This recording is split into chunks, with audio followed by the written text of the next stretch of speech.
हमने कपड़े तको चौकी तको जी SGMनी साहब ने शलवार टंगी है।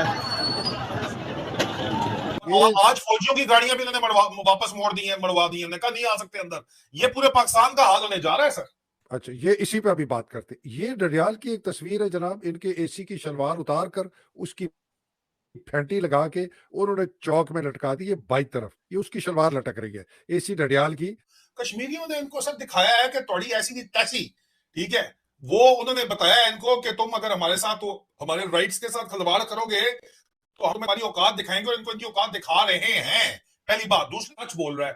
LOC और LSE के ऊपर फैमिली में, घरों में औरतों के साथ जो ये काम करते हैं, ये हरामजादा सर। गरीब गुरबाएं आटे की थैलियां दे के, राशन दे के फौजी जो है उनका गलत इस्तेमाल करते हैं। मर्द वगैरह बेचारे जो है मजदूर गए हुए होते हैं सर। उनका आपके ख्याल में क्या लोगों को पता नहीं है कब तक ये बदमाशी चलेगी आप में और मकबूल। POK में हो रहे प्रोटेस्ट पे आदिल रजा ने POK की आर्मी की खोल दी पोल कि ये लोग क्या करते थे, और बात करते हैं ये जम्मू कश्मीर की। देखते हैं इस वीडियो के अंदर आदिल रजा ने जो इनकी पोल खोली है उस पर। तो चलते हैं पाकिस्तान और देखते हैं वीडियो ये। लेकिन वीडियो शुरू करने से पहले वीडियो को लाइक करें, चैनल को सब्सक्राइब जरूर कर लें, बेल आइकन दबाना ना भूलें। ऐसी और वीडियोस देखने के लिए साथ के साथ फेसबुक इंस्टाग्राम पे फॉलो कर लें। तो शुरू करते हैं वीडियो और देखते हैं पाकिस्तान की आर्मी की पोल कैसे खुलती है। यहाँ पे बददमाग किस्म का जो आपने छोटा और घटिया आदमी जो आपने आर्मी चीफ की सीट पे बिठा दिया है, और आर्मी चीफ की सीट को आपने पेओ बना दिया है, तो उस वजह से सर जाहिर बात है सऊदीज को तो कोई मजबूरी नहीं है ना, वो नहीं देंगे पैसे, नहीं तना सही है जी सही। तो ये मामला उस वक्त तक नहीं ठीक होंगे। ये करने की पूरी कोशिश कर रहे हैं। कभी कतरियों को आगे करते हैं, अपनी शहजादियां अपनी जनरल रानियां देते हैं कतरियों को। कभी ये कोशिश करते हैं अपनी पूरी के हम सऊदीज को शरीफों के जरिए काबू करें, सैफुलों के जरिए काबू कर लें, लेकिन काबू सऊदीज भी नहीं हो रहे। अब मुत्तहदा अरब अमारात में जो उमर फारूक जहूर टाइप जो ग्लोबल फ्रॉडस्टर्स हैं, ग्लोबल जो फ्रॉडिये हैं, उनसे मुलाकातें जनरल मरियम नवाज की कराई जा रही है कि ये जो है कोई ना कोई तरीका निकले कि सऊदीज इन्फ्लुएंस हो जाए। यहाँ पे पैसा पाकिस्तान में सिर्फ फ्रॉडी और ब्लैक मार्केटर्स और स्मगलर्स डाल सकते हैं, क्विक बक कमाने के लिए, पाकिस्तान की आवाम का खून निचोड़ने के लिए। अगर कोई जेन्युइन लॉन्ग टर्म इन्वेस्टमेंट करेगा तो वो पॉलिटिकल स्टेबिलिटी देख के करेगा। जो इमरान खान के बाहर आए बगैर और वापस गवर्नमेंट में आए बगैर पॉसिबल सिरे से है ही नहीं जी सर। को नजर आ रहा है कि जो इस वक्त डोडियाल आजाद कश्मीर में हालात है ना, जो कल इसी पे आ रहा है। ये आज फौजियों की गाड़ियां भी इन्होंने वापस मोड़ दी हैं, मड़वा दी हैं, कहा नहीं आ सकते अंदर। ये पूरे पाकिस्तान का हाल होने जा रहा है सर। अच्छा, ये इसी पे अभी बात करते। ये डडियाल की एक तस्वीर है जनाब, इनके एसी की शलवार उतार कर उसकी फैंटी लगा के उन्होंने चौक में लटका दी। ये बाई तरफ ये उसकी शलवार लटक रही है एसी डडियाल की मीरपुर। उसने लाठीचार्ज ये वो करने के लिए कहा। उसके बाद इसकी ये गाड़ी है जिसका इन्होंने ये हाल किया। अभी जरा देखते जाएं। ये मैं एक और आपको दिखाता हूं जिसकी आप बात कर रहे हैं आदिल। वो ये है, ये जो है ना जी, ये मैं इसकी ये आप देखें जिसकी आपने अभी बात की है ना कि जी उन्होंने रोड ब्लॉक कर दी। और ये भी देखें, ये मैं आपको दिखाता हूँ बिकॉज ये बहुत हमने एक इम्पोर्टेंट चीज पे आना है कि पाकिस्तान के हालात कहाँ किस तरफ जा रहे हैं।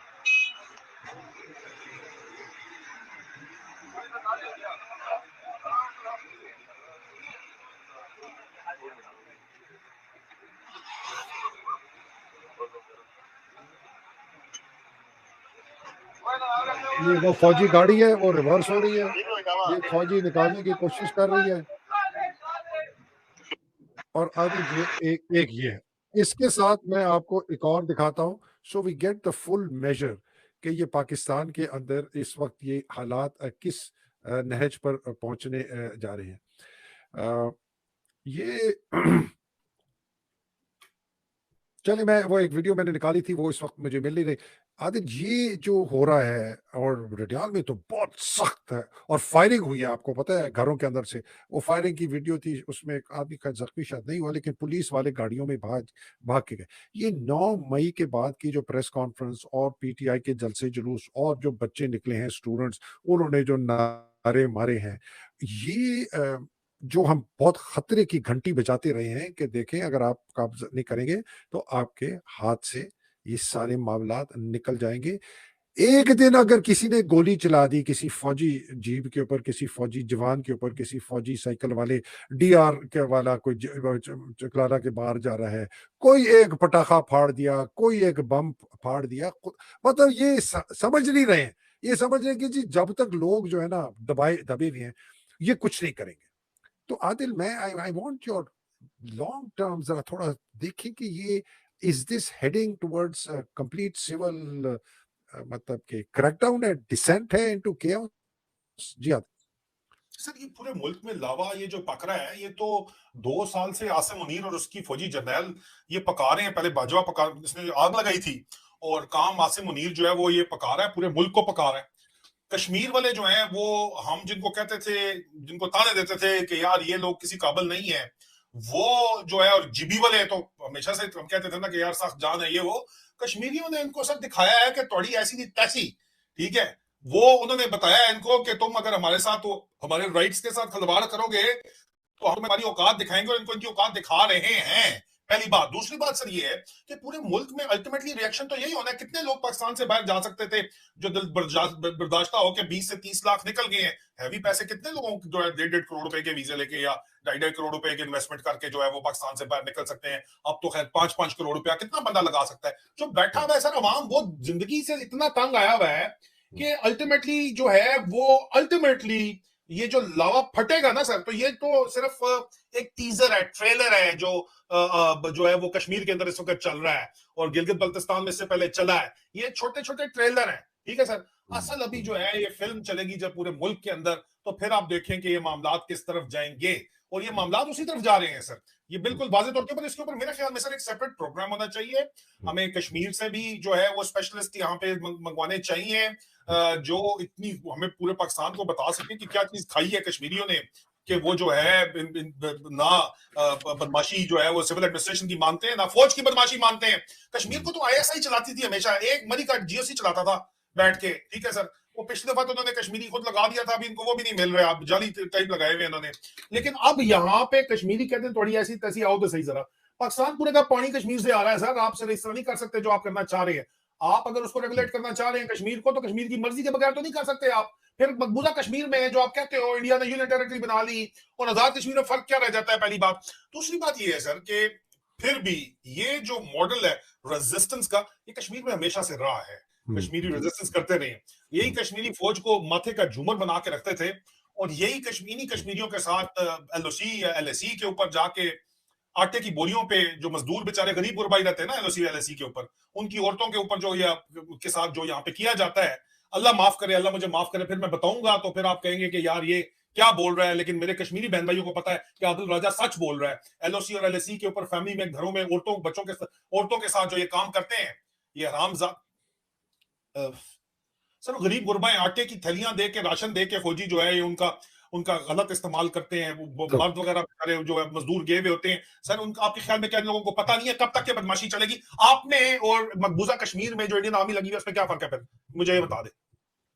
हाल ही नहीं है किसी का। अल्टीमेटली यही लोग आगे निकलेंगे, यही लोग आपके सर के ऊपर जो है वो आपकी गिरबानों तक हाथ पहुंचेगा, और पहुंच रहा है। मैं आपको ये भी बता दूं, इस वक्त आप रिपोर्ट नहीं कर रहे हैं। असल कहानी ये है, आपके इंटरनल सिक्योरिटी इंसिडेंट्स इतने ज्यादा खराब हो चुके हैं कि आप अपने शहीदों की अब रिपोर्ट भी नहीं कर रहा है आईएसपीआर। मैं आपको ये भी बता दूं, और सिर्फ आईएसपीआर के डीजी का काम हम आगे जाके बताएंगे क्या रह गया है। वो सिर्फ अपने आर्मी चीफ की टटी चाटना रह गया है, और तो उसका कोई काम रह नहीं गया। असल काम तो वो करने जोगे भी नहीं है, बताने जोगे भी नहीं है कि हमारा जो है हमारा जो जवान और यंग अफसर रोजाना की बुनियाद पे मारा जा रहा है, किस तरह मारा जा रहा है, उसके बारे में तो बात करने जोगे भी नहीं है कि ये हमारी शातें हो रही है। वो शहीदों का खून बेचना चाहते हैं, लेकिन इतना ज्यादा है कि वो बेचने के लिए तैयार नहीं, और अगले भी कहते हैं कि यार बस करो, enough is bloody enough. Then sir induction जिस लेवल की इस वक्त फौज के अंदर हो रही है, अच्छे घरों के बच्चे किधर जाते हैं? कुछ उन बच्चों के जो नलायक हैं, जो कहीं किसी और जोगे नहीं है, बिल्कुल ही वेले हैं, वो जाते हैं अभी सर, बिल्कुल जाते हैं। इसकी बात करते हैं, ये भी एक बहुत बड़ा इशू बना है, लेकिन हालात बहरहाल सर उस तरफ बढ़े हैं, बड़ी तेजी से बढ़े, ये भी मैं आपको बता। ठीक है। बात ये नस्लें खराब कर रहे हैं, उनमें अपने खिलाफ नफरत कूट के भर रहे हैं। सर आप मुझे बताएं कि ये इन्होंने खुद, मैं आपको बताऊं, मुशर्रफ पे जो कत्लाना हमले हुए थे वो फौज के अंदर से हुए थे, और वो कौन लोग थे जो आपने रेडिकलाइज किए थे अफगान जहाद के जमाने के अंदर, और वो आपने फिर जाहिर बात है सोसाइटी को आपने रेडिकलाइज किया था। वो सोसाइटी के अंदर से फौज बनती है। वो फौज के अंदर वो बच्चे आए, वो लड़के आए, कोई ऑफिसर बन गया, कोई जो है नीचे एनसीओ था, कोई जेसीओ था। उन्होंने उस थॉट प्रोसेस के तहत मुशर्रफ क्योंकि मॉडर्नाइजेशन बहुत ज्यादा कर रहा था, एनलाइटेड मॉडर्नाइजेशन के चक्कर के अंदर जो है वो लोगों ने कहा कि यार ये किस तरफ लेके जा रहा है हमें, तो उन्होंने आइडियोलॉजिकल मोटिवेशन पे अपनी नफरत की वजह से मुशर्रफ के खिलाफ जो है वो कातलाना हमले किए, पकड़े भी किए बाद में ना सर। ये जो काम कर रहे हैं सर, ये पूरी सोसाइटी को इस फौज के खिलाफ, इन जर्नैलों के खिलाफ, इस पुलिस के खिलाफ रेडिकलाइज कर रहे हैं। आप मुझे बताएं कि आज तो आप बदमाशी कर लोगे, कल यही सोसाइटी बड़े होकर नौकरी की तलाश में यहीं पे आएंगी, तो आप मुझे बताएं कि फिर ये क्या करेंगे? फिर इनके अंदर से क्या नए मुमताज कादरी नहीं निकलेंगे? आप मुझे बताएं सर, क्या इनके अंदर से दोबारा जो है जो काम राशिद मिनास ने जहाज क्यों गिराया था, उसके साथ भी तो उसका इंस्ट्रक्टर बैठा हुआ था, उसके साथ भी तो उसका सीनियर ऑफिसर बैठा हुआ था, उसको लेके उसने जहाज क्यों गिराया था? इसलिए बिकॉज वो आइडियोलॉजी के पीछे उसने गिराया था ना। ये जो बच्चे आप खराब कर रहे हो, जितने मर्जी आप करोगे, पूरा माशरा, पूरी सोसाइटी पूरी की पूरी आप अपने खिलाफ नफरत जो कूट कूट के भर रहे हो, आपके ख्याल में आपको छोड़ेंगे? नो सर, कितना ख्याल है बुढ़े बुढ़े बापे भी रोएंगे सर जिनके साथ ये काम होगा, और फिर इंशाल्लाह हम होंगे नहीं होंगे, लेकिन आपको याद जरूर आएगी